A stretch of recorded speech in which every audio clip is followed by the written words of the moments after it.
So, hallo und herzlich willkommen zu einer neuen Folge Fumotech Tech Tipps. Diesmal in Videoform. Ich möchte heute einfach mit euch mal das Thema Hydraulikanlage besprechen, weil es da doch immer wieder zu Fragen und Unklarheiten kommt. Dazu gehen wir erstmal ganz grundlegend durch die wesentlichen Komponenten von einer Hydraulikanlage durch. Ich habe hier als Beispiel mal unseren ganz einfach aufgebauten Prüfstand als Anschauungsobjekt hergenommen. Wir haben hier zum einen natürlich den Tank, wo das Öl bevorratet wird. Dann hier die Saugleitung zur Pumpe. Hier haben wir eine Pumpe unten, das erkennt man oder kennt man von den Modellen auch, ist die normale Standardpumpe verbaut. Hier oben ist in dem Fall einfach ein Gleichstrommotor. Das ist für uns für einen Prüfstand etwas einfacher, brauchen wir keine Fernsteuerung. Von der Pumpe geht hier die Leitung rüber zum Ventil. Diese hier. Und das ist im Prinzip die T-Leitung, die P-Leitung hier. Die T-Leitung, also die zurück zum Tank, ist im Prinzip einmal hier nach oben geführt, über das Y-Stück zurück in den Tank. Dann geht es von der P-Leitung hier einmal durch den Ventilblock durch. Wird in den Modellen auch oft so gemacht. Die Bohrungen sind ja im Prinzip durch den Ventilblock unten durchgebohrt. Und hier geht es bei uns jetzt, sieht es nicht ganz so, hier oben guckt es raus, die Leitung zu der P-Leitung vom Druckbegrenzungsventil. Und die zweite Leitung, die hier von hinten kommt, ist jetzt leider ein bisschen ungünstig, ist vom Druckbegrenzungsventil die Rücklaufleitung zum Tank. Die habe ich hier über das Y zusammengefasst und gehe eben hier zurück in den Tank. Und eine ganz wichtige Geschichte, wenn wir bei wahrscheinlich einem der nächsten Videos drauf kommen, ist hier das Manometer. Das Manometer ist mit einem weiteren Y-Stück, beziehungsweise können wir das ja eigentlich auch mal so machen.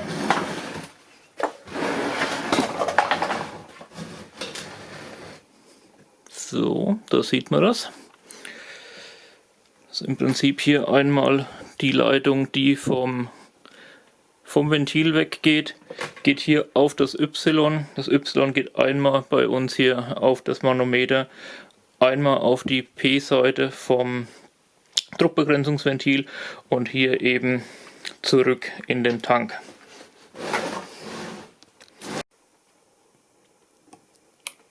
Vom Ventil gehen dann natürlich, wie im Modell auch, zwei Leitungen zum Zylinder. Wir haben hier jetzt zwei Steckverbindungen drin, einfach dafür, um hier verschiedene Anschlüsse zu haben.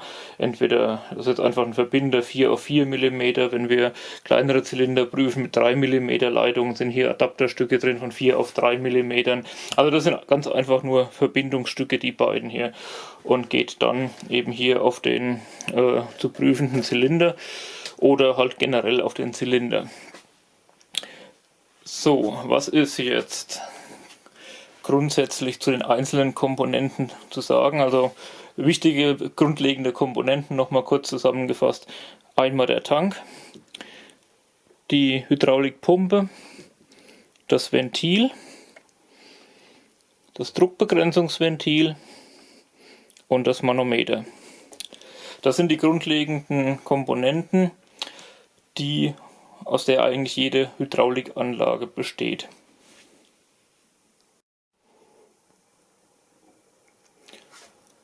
So, kommen wir zur ersten wichtigen Komponente, das ist eben der Tank. Was ist hier zu beachten? Beim Tank ist es zum einen ganz klar wichtig, dass der Sauganschluss ist jetzt hier nicht ganz optimal ausgeführt, aber der Sauganschluss natürlich eher im unteren Bereich ist.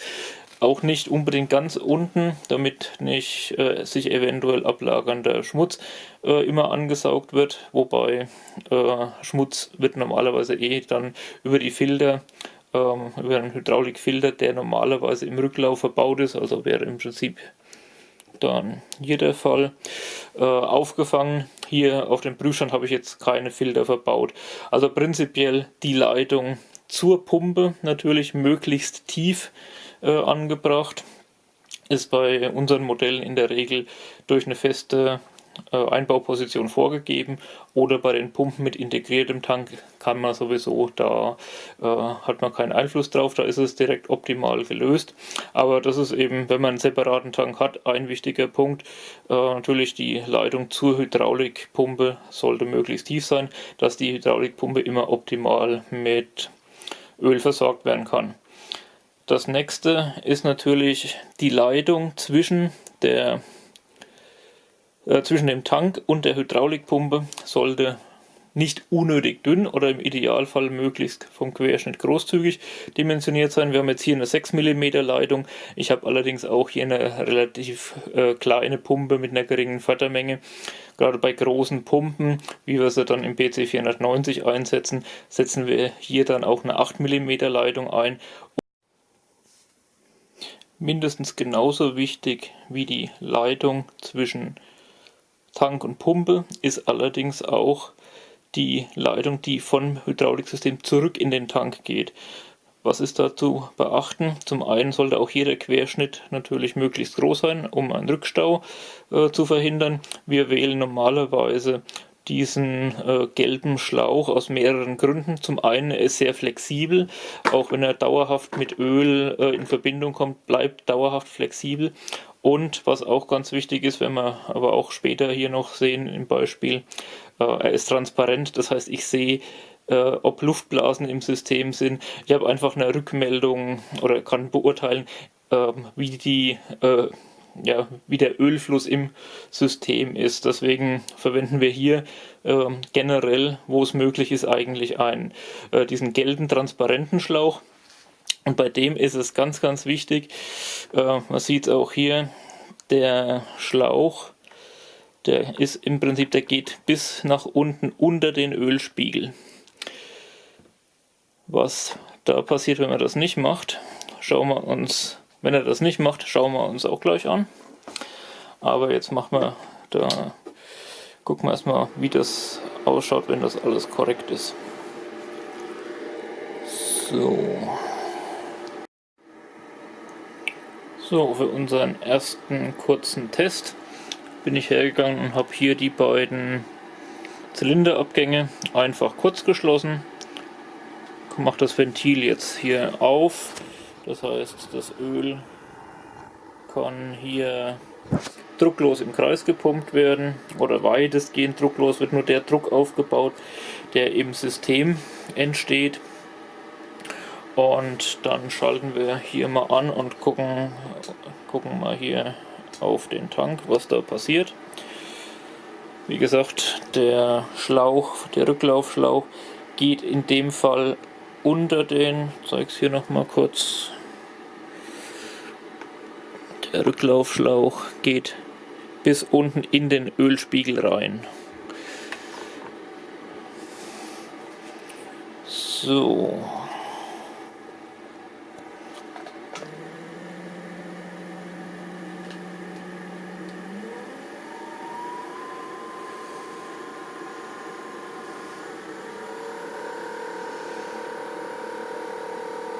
Jetzt hier ein kleines bisschen Druck bauen wir im System auf, um die 5 Bar, um das Öl im Kreis zu pumpen. Aber wenn man hier jetzt mal auf das Öl schaut, kriegt die Kamera nicht so ganz hin. So, stellt man fest, es passiert einfach an der Stelle gar nichts.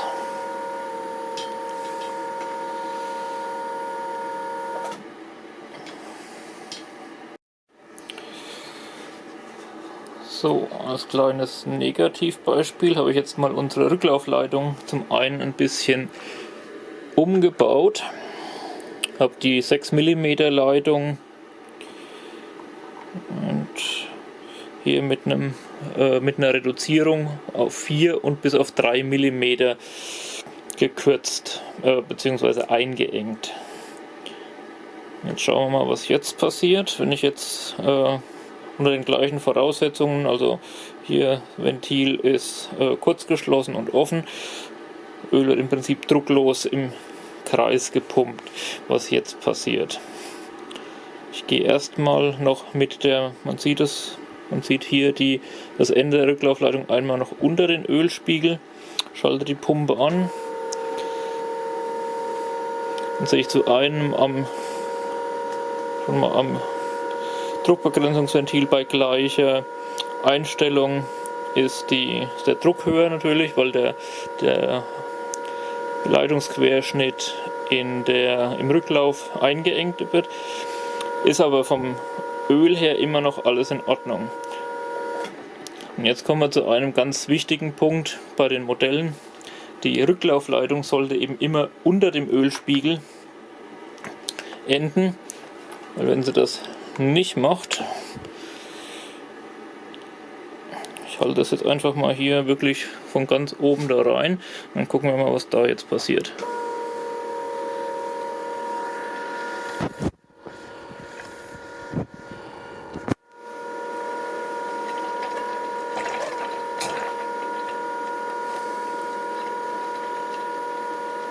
Sieht also, dass sich sofort Luftblasen im Öl bilden. Wie gesagt, ist jetzt natürlich das Ganze übertrieben dargestellt, weil das extrem eingeengt ist. Aber man sieht sehr gut, es bilden sich ähnlich wie wenn man mit einer Dusche in eine Badewanne voll Schaumbad hält. Bildet sich sofort Schaum, das Öl schäumt auf und das ist eben das, was man unbedingt vermeiden sollte. Und das vermeidet man im Prinzip ganz einfach dadurch, dass man die Rücklaufleitung in den Tank immer unter dem Ölspiegel enden lässt.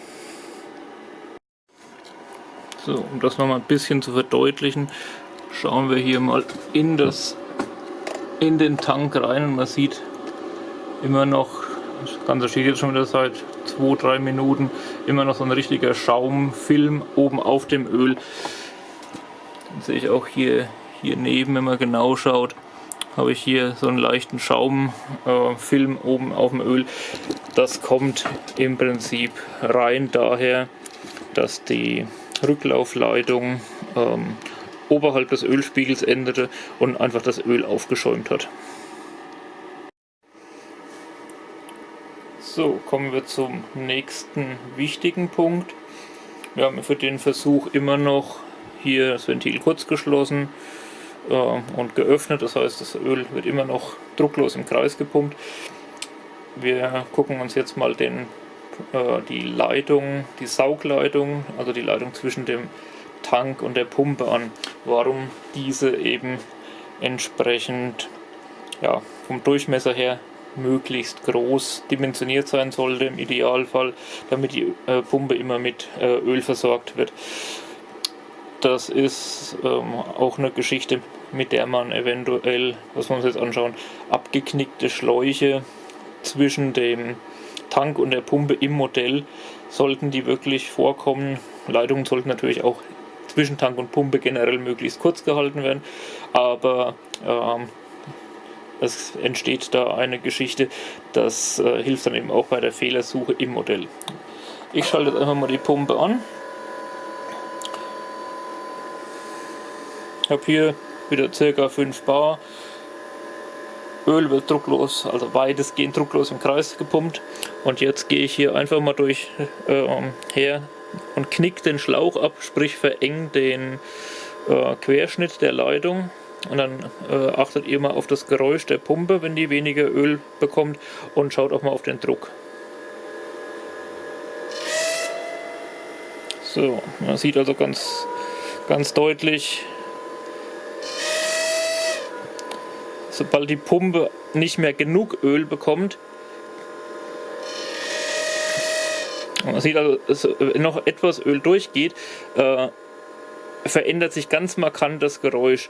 Und das ist ganz oft, hört man das auch bei Modellen, oder habe ich es eben schon gehört, weniger jetzt bei unseren, aber dass die Pumpen extrem laut sind.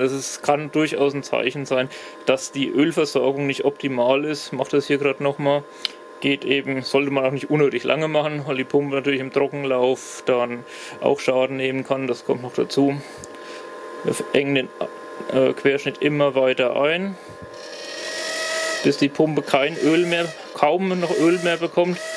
Bis zu dem Punkt, dass im Prinzip überhaupt kein Öl mehr kommt. Aber man hört eben ganz markant dieses Geräusch, das dann entsteht, wenn die Pumpe nicht vernünftig mit Öl versorgt wird.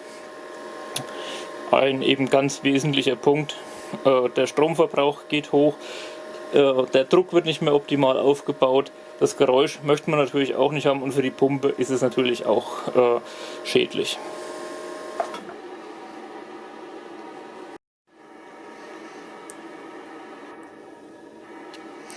So, weiter geht es mit den Grundlagen. Wir haben jetzt hier am Ventil, gucken, dass man das so, genau so sieht man es, denke ich, ganz gut. Am Ventil Abgang.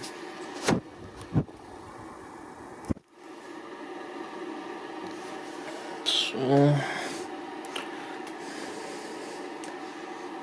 Im Prinzip einfach ein Zylinder angeschlossen, so wie es im Modell dann auch der Fall wäre. Das ist auch im Prinzip so, wie wir unsere Zylinder prüfen. Aber ich möchte mir mit euch zusammen da jetzt mal eine Geschichte anschauen, auf die schon öfter angesprochen wurde. Nämlich das Thema, sobald ich eine Hydraulikfunktion betätige, habe ich schon oft gehört oder von Kunden die Frage bekommen, bricht mein Druck im System zusammen? Ist das denn normal? Und ja, in der Tat, es ist völlig normal, dass der Druck in dem Moment zusammenbricht, in dem Moment, wo ich eine Hydraulikfunktion betätige. Ist noch abhängig von der Funktion, aber generell ist es völlig normal, dass der Hydraulikdruck in dem Moment zusammenbricht, in dem ich eine Hydraulikfunktion betätige. Warum ist das so? Ganz einfach, momentan, ich habe mein Ventil hier in der Mittelstellung, sieht man in beiden Schrauben, die stehen in einer Linie. Ventil ist geschlossen, wenn ich jetzt die Pumpe anschalte, muss das komplette Öl über das Druckbegrenzungsventil und eben über das Druckbegrenzungsventil zurück in den Tank. Das Öl muss ja immer aus dem Tank, wird von der Pumpe angesaugt, wird ins System gepumpt und es muss ja immer auf irgendeinen Weg zurück. Gibt in der Regel zwei Möglichkeiten für das Öl, entweder über das Druckbegrenzungsventil oder eben über irgendeinen Hydraulikzylinder. Und solange das Ventil natürlich geschlossen ist, kann das Öl nur über das Druckbegrenzungsventil zurück, was in dem Moment wird der maximale Systemdruck aufgebaut, der maximale Strom verbraucht. Das ist eben auch der Grund, warum wir mit den Pumpenmischern arbeiten. Dazu gibt es ja von uns schon ein Video, wie diese programmiert werden, wo wir im Prinzip sagen, ich habe nur dann die maximale Pumpendrehzahl, wenn ich auch eine Hydraulik ansteuere. Aber das, wie gesagt, ist in einem separaten Video behandelt. Jetzt gucken wir uns einfach mal an, was passiert denn, wenn ich hier einfach die Pumpe anschalte und bewege das Ventil. So, der Zylinder hier.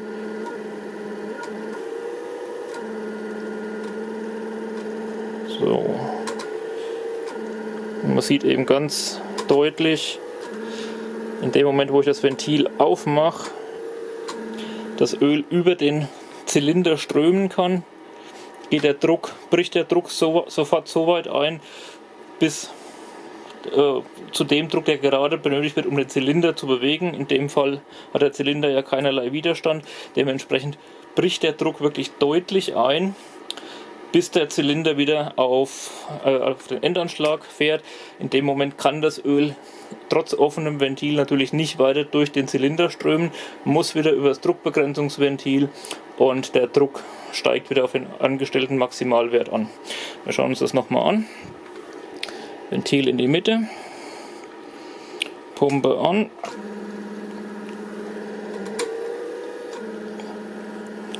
So, Ventil ist noch offen, Zylinder ist am Anschlag, deswegen ist das Manometer wieder auf Maximaldruck.